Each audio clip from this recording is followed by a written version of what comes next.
TMC stock analysis price predictions for Wednesday. Is TMC the metals company stock a buy? Well, I'll be breaking this down in this quick short 1-minute video.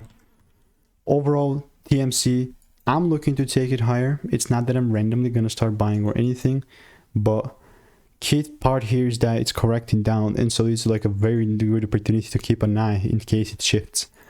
I've got a bunch of receipts with TMC, right? Before I get into the juice, I have like 11 receipts with TMC in the Discord.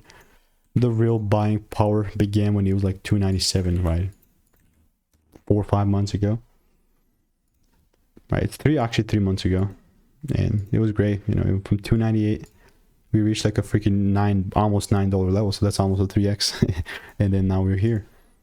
From swing wise perspective, the only thing that I care is if I start seeing double brace happening above 542, and if I see that happening, would I look to take things up and buy, right? Other than that, in the meantime, whatever happens hurts and consolidates. I'll keep an eye on this, but like randomly buying, it's not gonna be happening, so stay tuned. And if you want to get free money making emails and insights, click the first link in the description. I'll see you in the next one. Goodbye.